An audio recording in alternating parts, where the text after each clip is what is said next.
to start. We'll talk about code or whatever we'll talk about today. It's about to start, so please hang tight while I check that everything is okay.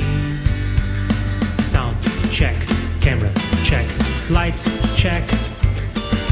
How's my hair? Oh, wait, I don't have any hair. Maybe put some pants on and I am good to go. So get ready wherever you are, 'cause this stream is about to start. Get ready wherever you are, 'cause this stream is about to start.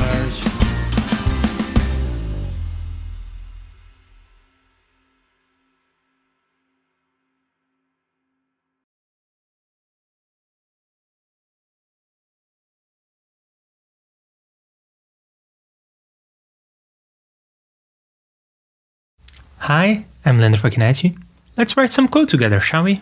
What we have on the menu today is to continue working with our JSFX, our real-time audio effects for Reaper. And what I want to explore today is this thing that I have never really used, but I think it's going to be interesting. And it is going to complete the design system that we have going on. So the design system is something that I'm porting from a CSS library, which in turn I created based on the Tailwind CSS framework. And this CSS library has many properties that apply to JSFX as well. For instance, rotating stuff. In fact, this is the first thing that we have not transferred from the CSS yet. And we have covered everything else up to this point. So in our last stream about this, which was like 1 week ago, we looked at how you can rotate things. Well, we looked at how you can draw in another canvas, and when blitzing that other canvas into the main canvas for the plugin, you can rotate it, but we haven't really experimented with that. So we're going to do that. We just let the rotation be 0 last week, so we're going to play with that. And I suppose that we can also play with the scale. Skewing, I don't think, is something that we can do very easily, but then brightness and contrast are things that we can do using this thing that I haven't really worked with before, but we are going to explore it together. It's this idea of multiplying each pixel and adding a value to each pixel. So, yeah, it's gonna be fun. That's what's on the menu. And Bo is here. Hello, Bo. It's great to have you here. And you are editing videos as usual. Enjoy. I hope you enjoy the stream as well. Right, so let's start with the rotation stuff that we haven't really explored. We explored the notion of drawing to a different frame buffer, and we did that so that we could do transparency, and that wrapped up the notion of opacity. Now we can also explore rotation. So let's do that.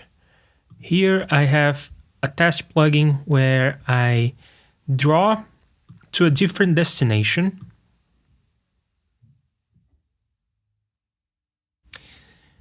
And I am using this rounded rectangle that is filled in, which is not a figure that appears in JSFX. You cannot do that in JSFX natively. So I'm drawing this using 2 rectangles and 4 circles.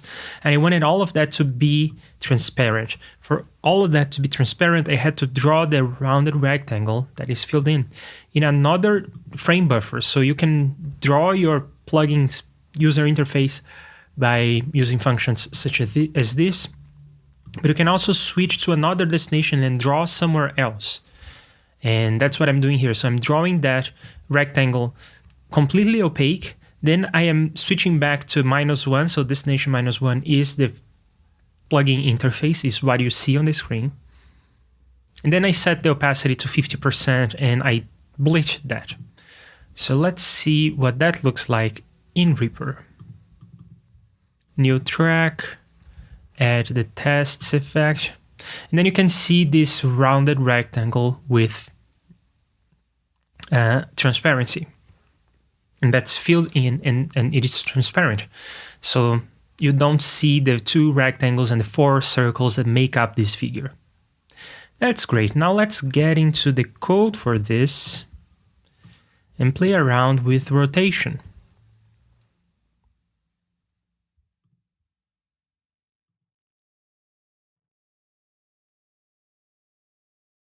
I'm doing some bookkeeping so I can see the chat as I speak. There you go. So rotation is going to be the third argument.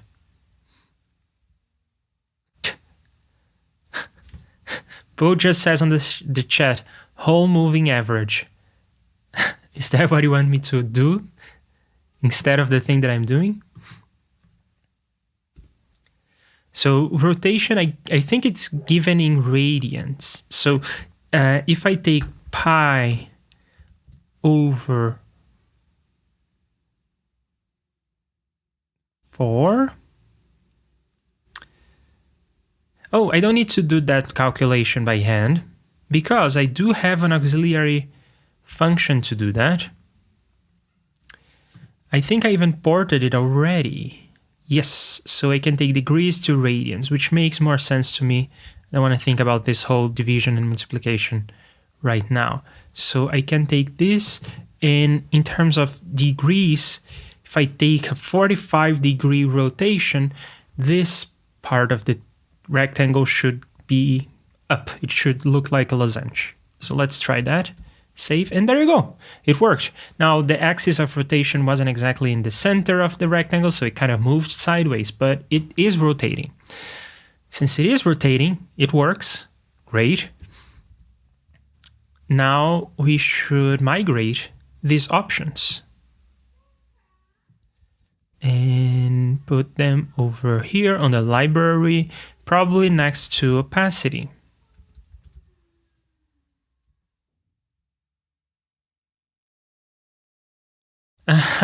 Both saw the whole moving average pop up as I added something in Finder. Oh, okay.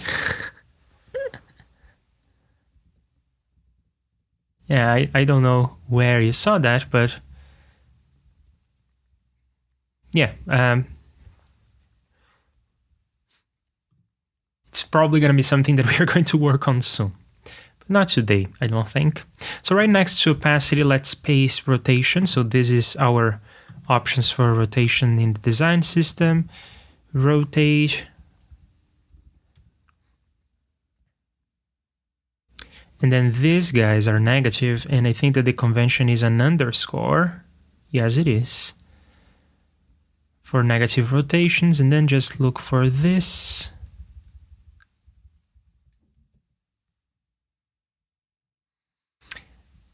And here I have a choice. I can leave this in terms of degrees, or I can already convert to radians, because usually in the library, or not in the library, but usually when you're working with angles in JSFX and using GFX, you tend to use radians. So I could do that. I think I will do that. It's a judgment call whether I should do it or not.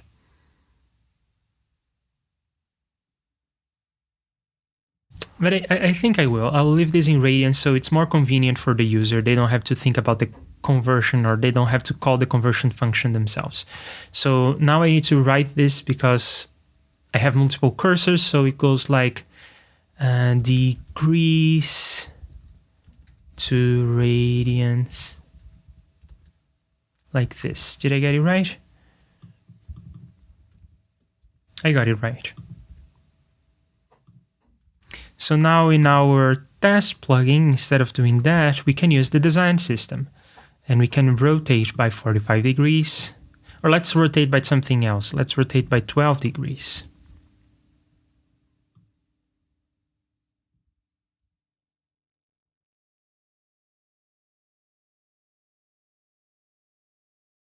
And there it is, rotated just a little. Now, naturally, this is for when you want some part of the interface to be rotated by a slight amount.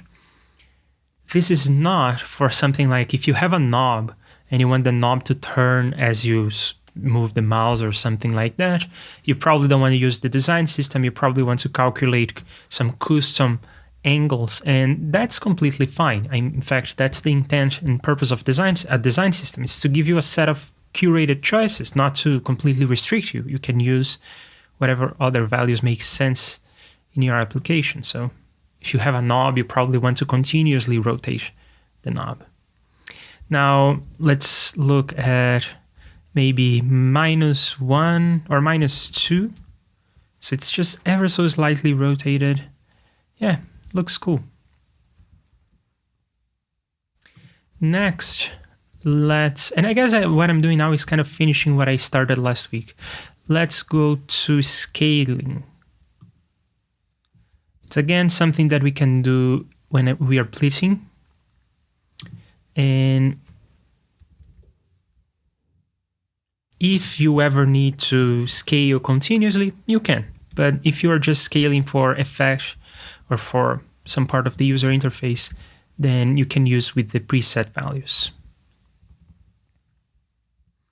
And this is conveniently already in the unit that we need, which is just a multiplier. So this is already going to work. Let's make this rectangle bigger by scaling by a factor of 150 instead of 1.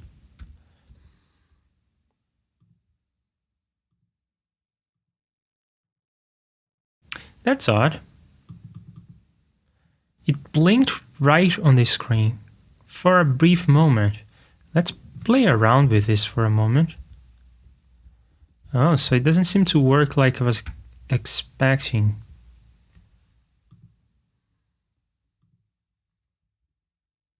I was expecting like the number 2 to make this double the size, and it does not work like that. Let's see. If I remove the plugin and drop it back in, because sometimes this helps. No, it's still the same size.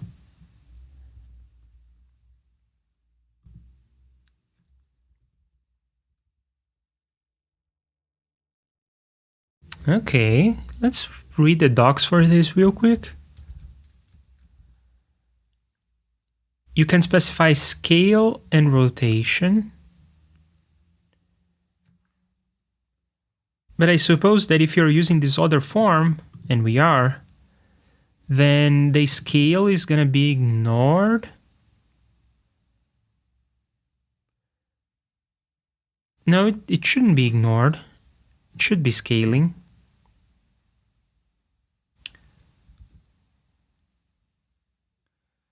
But let's try the other parameters. So we have the source, width, and height.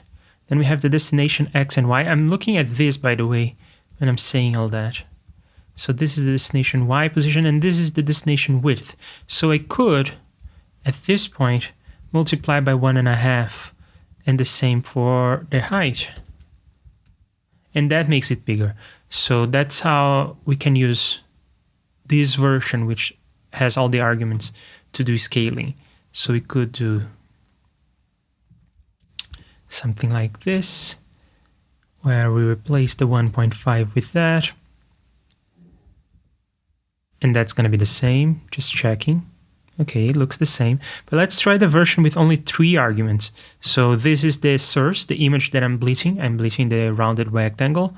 This is the scale. So now I'm going to use the scale here. This is the rotation.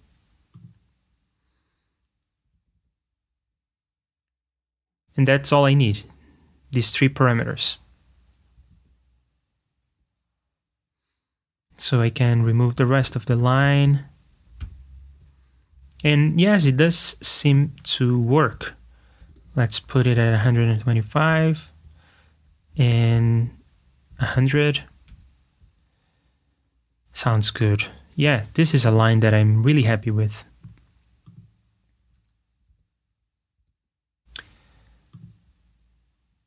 All right, so we did scaling.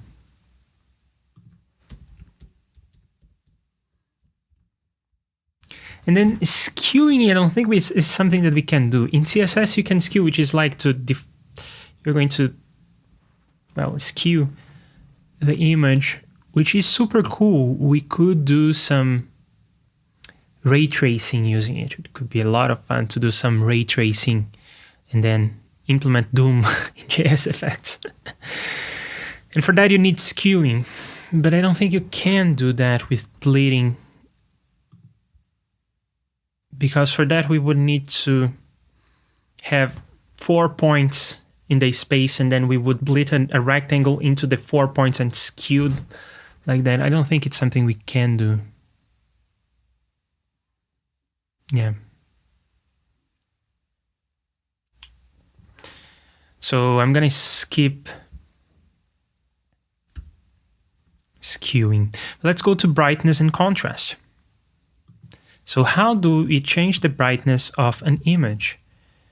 That is the question. There is this very weirdly named, but once you understand what it does, it kind of makes sense. But there is this very weirdly named function. It is to add or multiply and add on a rectangle. So let's reason about what this is doing and more or less how it works. So you give it a rectangle, and the rectangle is like the X, Y, width, and height. Simple stuff.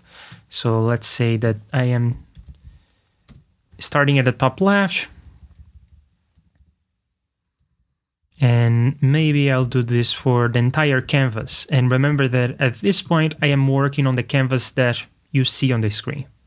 So for width and height, I can use GFX width and GFX height. So this is the whole screen.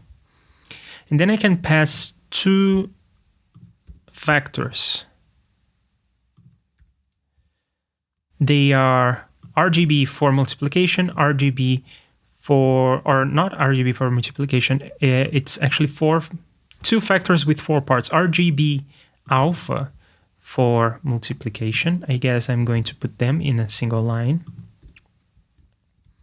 And then RGB alpha for addition. So let's play around with this and see what they do. If I multiply by 1, 1, 1, 1, so RGBA, red, green, blue, and alpha, they are all 1. I expect nothing to happen. And nothing happens. But if I make this be 1 and I multiply everything else by 0, I expect the whole image to become much more red. And it does. And in particular, if I multiply by something like 1.5, 1.5, and 1.5, I expect everything to be brighter. And that's kind of hard to tell because it's difficult to compare. But it does get brighter. I'm not sure that OBS and the stream is going to catch this, but it becomes brighter. I can tell it for sure. Let me make it more drastic, like the number 10 should be a very drastic change. There you go, it becomes almost entirely white. You can sort of still see a rectangle here, by the way, but it is almost entirely white. So that's what this is doing. It's multiplying each pixel, each red, green, and blue on the screen by this number. And this is brightness. Is it? No, that's contrast. That is contrast because it is making the difference between pixels be 10 times more. So if there was a pixel that was like 5 and the other was 10, that's a difference of 5. But when you multiply everything by 10, it becomes a difference between 50 and 100, which is much bigger. It's a difference of 50. So that's what this is. This is contrast. It's increasing in contrast. Now let's look at, so I'm going to set this back to all once. And then this has no effect on the image. See, I can comment this out and it has no effect on the image. By the way, I just used a trick right now that works in C, I think. Probably. And it works in some other languages and it seems to work in JSFX as well. If you have an opening comment that is a multi-line comment, it extends to the end of the file as if I had done this, but I don't need to. So it's a quick trick when whatever you're testing is at the end of the program. Probably works like this for historical reasons, but it is what it is. So I expect that if I pass all zeros, it's not going to have an effect on the image. It does not. So these are the factors that we are adding. So if I now add, I now wonder if this is represented with numbers between 0 and 1 or with numbers between 0 and 255. Doesn't say. So I'm gonna guess that this is represented with numbers between 0 and 1. So if I add 1s, I expect the image to be just plain white.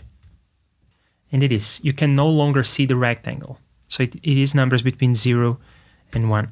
So if I add half, I expect it to be brighter, but I expect, so of course this is going to be brightness, right? So I expect it to be brighter, but I expect to be able to see the rectangle. And I am. So that's brightness. So it makes sense to have contrast and it makes sense to have brightness, and we have to make sure that they are numbers between 0 and 1. Or contrast doesn't have to be numbers between 0 and 1. Contrast can be bigger numbers. Let's look what the design system has in store for us. Yeah, so even brightness has numbers that are bigger. So I think we'll have to think about this for a moment.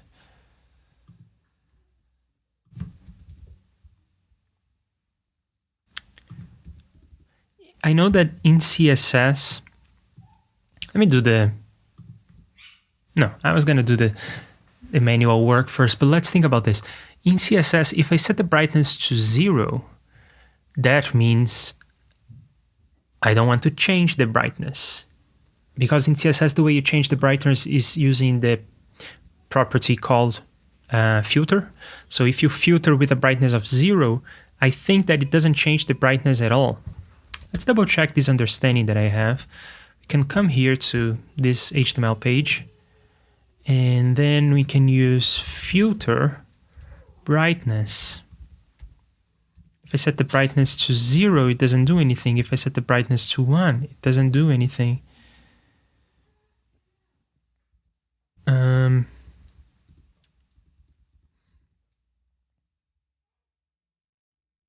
What if I set the, what if I set a blur?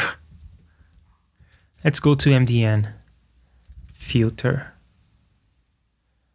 It's the CSS, not the JavaScript one.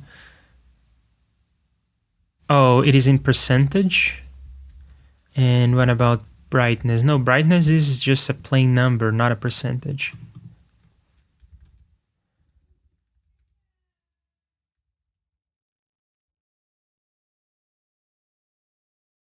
Let's see if we can play with... There is no example of brightness.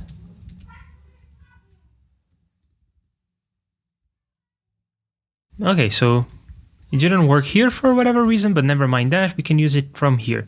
So a brightness of 0 is black.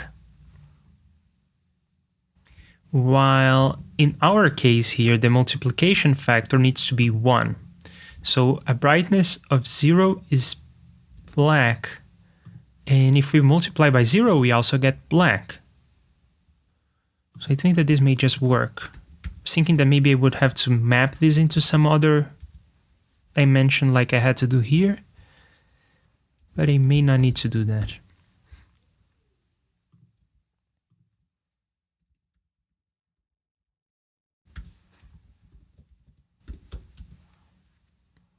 Okay, so now we have this in the style of JSFX. Let's play around with this. And I will have to paste it. No, so brightness is this other one.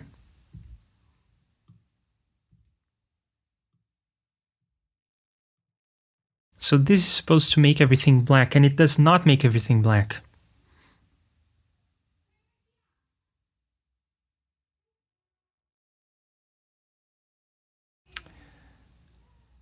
To make this black, I need to say -1 here, because I have numbers between 0 and 1. So if I subtract 1, I will get numbers between -1 and 0, but I think they will be truncated to 0, so the image becomes black. So this 0 needs to be -1. And then let's see what a brightness of 0.5 does. It makes the thing dimmer. Well, I guess in that case, I want to say -half. It's going to make things dimmer.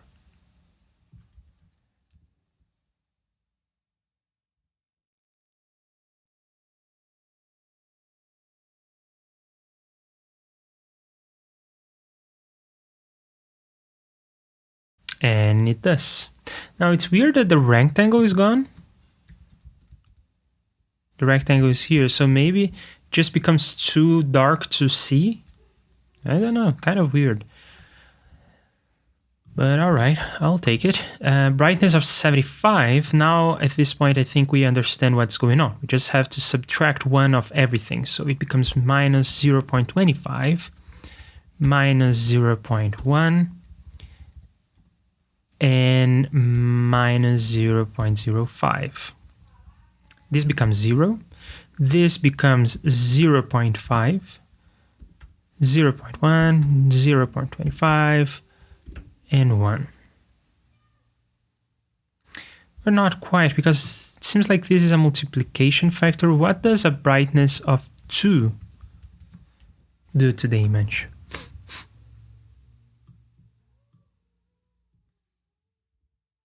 It becomes brighter, but it doesn't become white. And this is going to make the image just white.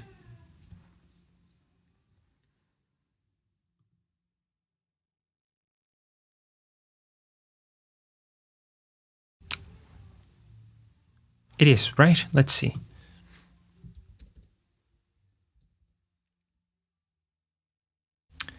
We replace all of this with 200 and expect to be back to just plain white. Yep, that's what happened. It didn't become brighter, it became white.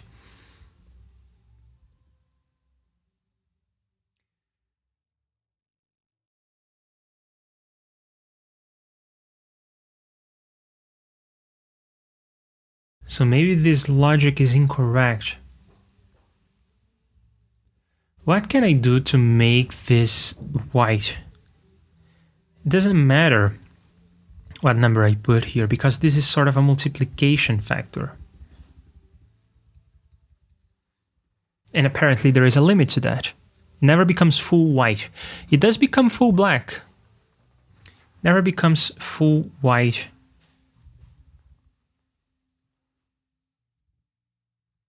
So I don't think that this translates, because this is a relative thing. It's like a multiplication factor, while this is an absolute thing. So maybe you just have to rethink the design system for this one, because the scale is fundamentally different.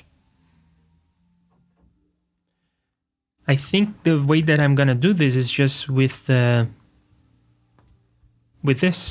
I think this is a nice understanding of what's going on. So if you have a brightness of 100, you're saying, I don't want to change the brightness at all. And the brightness of 0 is, I want to make it completely black. A brightness of 200 is going to be completely white. It's going to be 50% brighter. What do I mean by full white? I mean, just look at this. This is not white. You can still see the Firefox logo here. But if I make the thing 200, I'm adding by 1 in this case, okay? So I'm going to change this to be just once. I'm adding 1 to each pixel, and remember the pixels go between 0 and 1, so I'm saying that I want the pixel to just become 1, white. See, it's completely white. You don't see any resemblance of what was there before. And that's not the case here. With a brightness that is very high, you can still see the Firefox logo. Here you can no longer see what we had on the screen. You no longer see the rectangle, and it's there, right? If I make it 0.9, no, not even then. I guess I need to go lower. If I make it 0.5, then you see the rectangle. But as I go up, it becomes what I'm saying. It's completely white, just goes away. And I guess the turning point is probably going to be 0.9, because yeah, I am no longer able to see the rectangle. Maybe if I zoom in, maybe you can tell that there is a difference between these two, but it's, yeah. Yeah, and this is a consequence of how the brightness works in CSS and how brightness works with this mul add rect. It's just fundamentally different. You would check another CSS source code. No, I don't think so. It's just that this is a multiplication factor. So a brightness of 1 doesn't change anything. Well, this is not a multiplication factor. This is an addition factor. Or my understanding of how you apply brightness is all wrong, but I think that brightness is the addition and that contrast is the multiplication. Yeah, there is a bunch of ways to do the same thing in CSS, so maybe you can set brightness with percentages. Let's try. So 100% brightness is that, and 50% brightness is dimmer, and 0% brightness. So there you go. You can interpret our values here as percentages.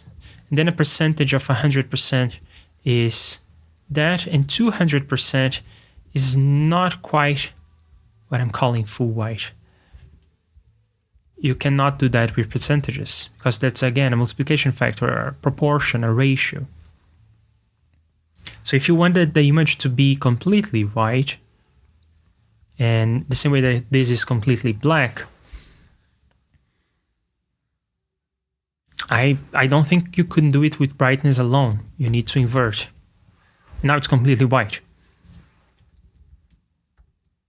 And of course you cannot see because it's white on white, but I can take this GIF and its background color and make it black to prove my point. So now it's completely white. So if you wanted to do the effect that we can do in JSFX, you would have to do it here, like this. But whatever, this is good. I like the way that this pans out. Yeah, percentage brightened it in a different way. Yeah. Now let's do contrast. So contrast is a multiplication factor. So am I getting this the other way around? Maybe I should be multiplying to get brightness. I don't think so, but in any case. So the contrast. So let's play with contrast this time. Contrast. And then the contrast is defined. Let me reload this page. So the contrast is defined with a percentage. So 0% is just gray. There is no contrast between the colors. They are all the same color, gray. So 0 maps out fine to percentage. And then 50% is just grayer than the original, but not completely gray. So that sounds good. And then 100 is the original image. So that maps out correctly. And 200 is going to be more vivid colors, and you cannot make it impossibly contrasty, as it doesn't really make sense. Yeah, I guess this is the most you can do. So this already maps out correctly, so we can just play around with this. So how about we say that we are going to make that more contrasty by changing this.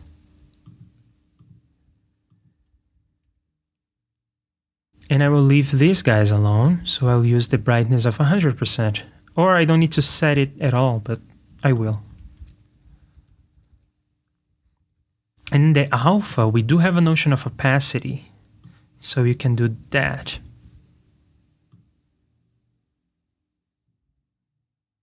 Well, this is not quite opacity, this is alpha, because I don't want to add this. If I do it like this, then it's going to do something weird to the alpha of each channel, making them transparent. Yeah, I think that the way I have it, it's going to be a transparent thing, so it's not, we're not going to see anything. Oh, I'm wrong.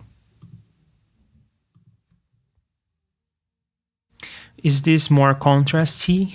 Are the colors more vivid? They are. And then for my final trick, let me play with the opacity for a moment.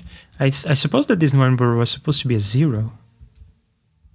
So maybe this is okay because I am adding 0. Let's play with this. Let's make it blue. And then add a bit of opacity. Okay.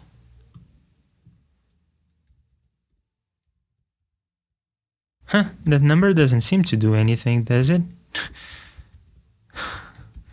Whatever, I'll take it. So we can make things brighter. We can even change the hue, which is kind of cool. And not something that you can exactly do in CSS. Can you change the hue? Yes, hue, rotate, you can. But it's not part of the design system, is it? No. And to rotate the hue by 90 degrees, you would have to like do some weird combination of colors, which is not something that you can do with this, because this is only going to multiply each color by a scalar, by a fixed number. So I think there is another JSFX function that allows you to compute an arbitrary function on pixels to do hue rotation. That would be eval. No. Maybe it's not available for JSFX. It is something that exists in the video processor.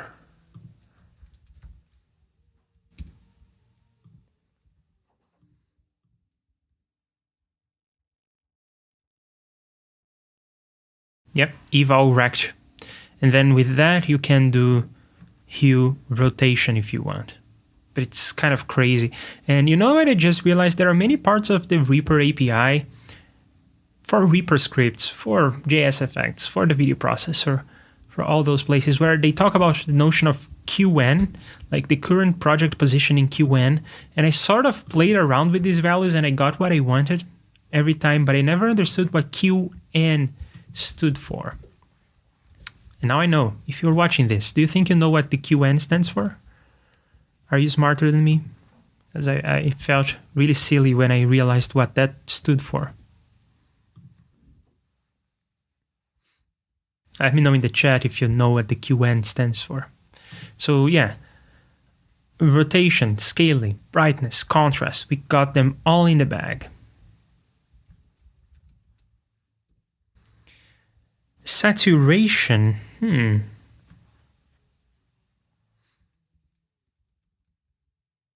Yeah, I don't know how to play with saturation. I think it has to do with multiplying each pixel and adding each pixel, but I don't know how to do it. Then there is the notion of blurring. And that's something that we sort of can do, but we don't have a lot of access to how much we blur. So this is how much you would blur by.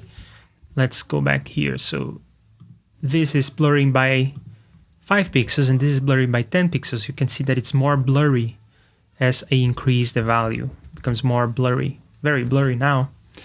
But in JSFX you cannot do that. I guess you can blur the region over and over. Yes, I said QN, that's right.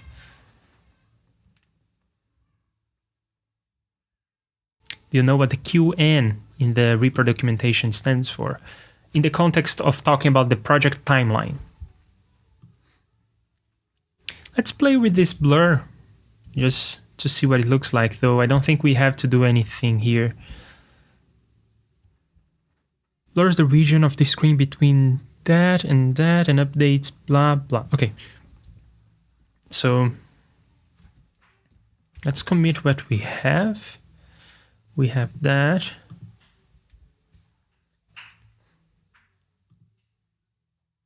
And yeah, we'll commit this, why not? It's kind of junk, we'll get rid of it, but whatever. So now I'll blur too, so I need to set GFX X to that, GFX Y to that. I could do that in a single step like this. And then for the X and Y, or where I want to go to, the whole screen. And that will blur everything. Let's see what that blurring looks like.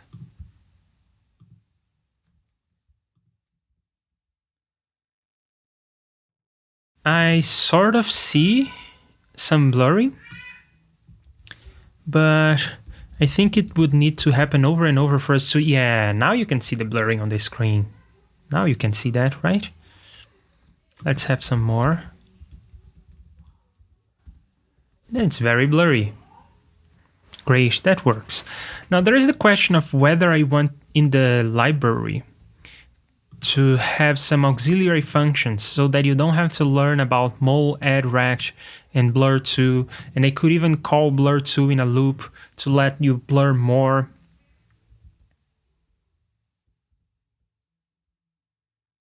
We could, like for instance here, we could have, yeah, I also Googled that and nothing came up. QN stands for quarter node. It's about the project timeline. It's going to give you the position in the project timeline in terms of quarter nodes. And they always abbreviate. I think there was like one place where they said quarter nodes or something like that, but they always abbreviate and they never tell you that QN stands for quarter node. Yeah, we have to get Justin on the stream, but not for this one, because this one I figured by myself. So there is the question of whether I should be doing auxiliary functions for brightness and contrast, so you don't have to learn how to use this. But I think I prefer to not do that. Maybe for blurring, we could have something, because we could do the blurring in our loop. So I will add something to blur.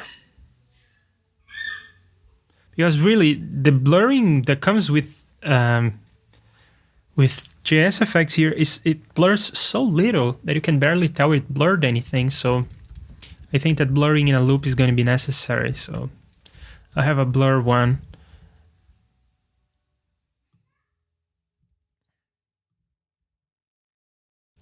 And I'll call this parameter the blur. It's not a great name, but it is by how much you want to blur. And then I'll have like an index. And then I will have the index starting at -1. Oh, I don't need to have an index. I can just loop blur number of times. And in here, I can say that GFX X is equal to X, GFX Y is equal to Y.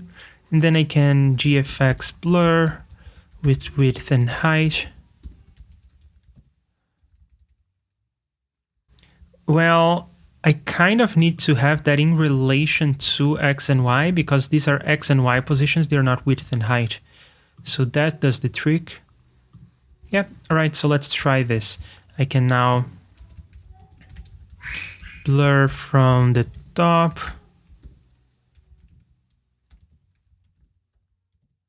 And then I can blur just once. Let's see.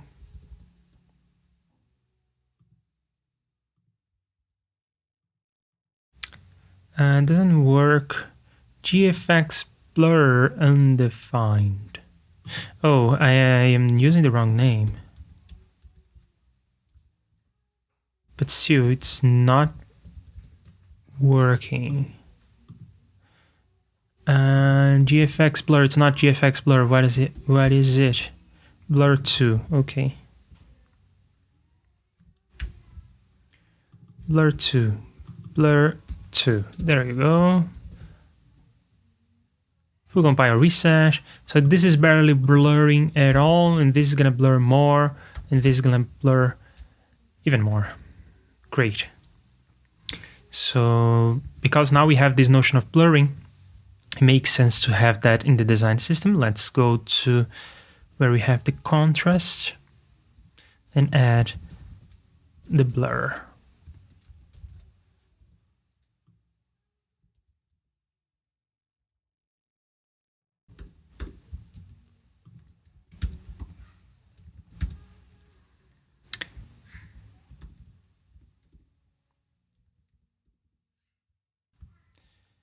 And I believe that the blurring function that comes with REAPER is blurring by 1 pixel. So this is just going to work out just like this.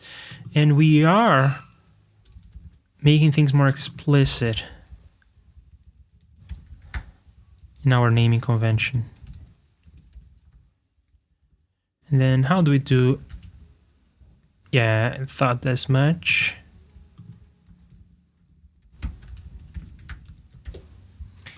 Okay. So now we can do something like this.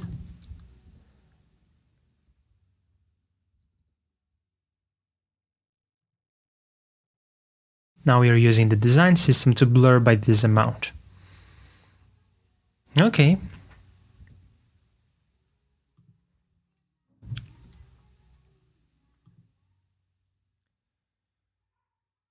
So we are going to commit what we have here.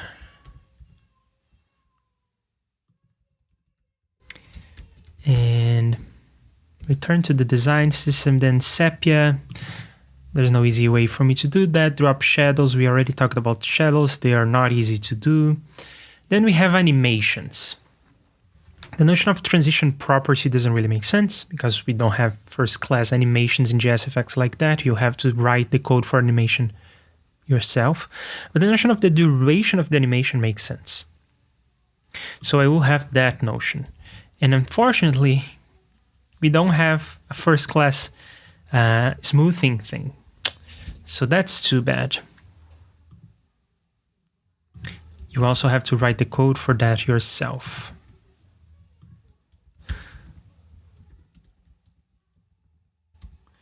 But at least now we have this in milliseconds.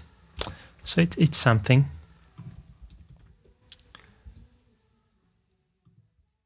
And then we do have a function to do Bezier curves, and you can apply the result of the Bezier. Instead of drawing a Bezier curve, you can use the Bezier curve as your smoothing function. So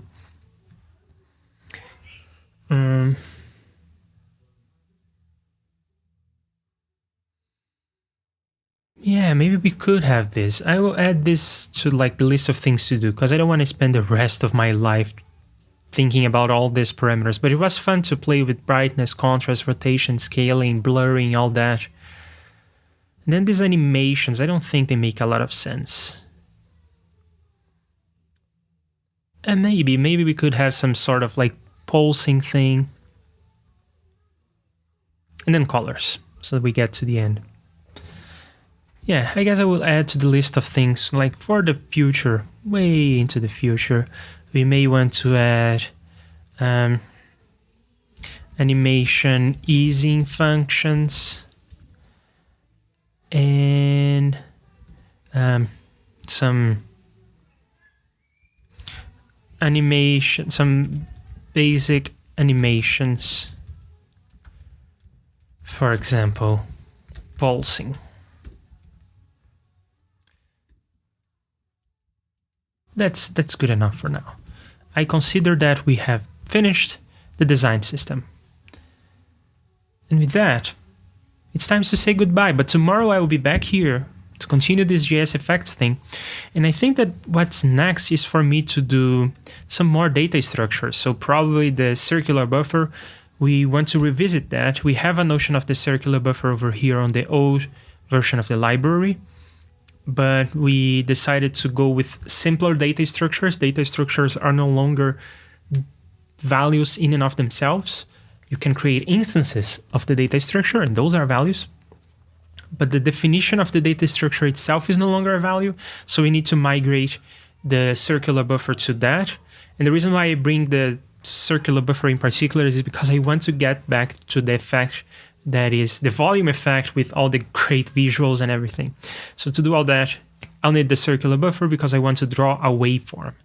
The waveform will be stored in the data structure that is a circular buffer. So that's all for today. Thank you very much for being here. If you're watching this and if you are supporting me on Patreon and if you are just active on the chat, that's great and I really appreciate it. So I see you back here tomorrow for some data structure stuff. Enjoy the rest of your day and I see you tomorrow. Goodbye.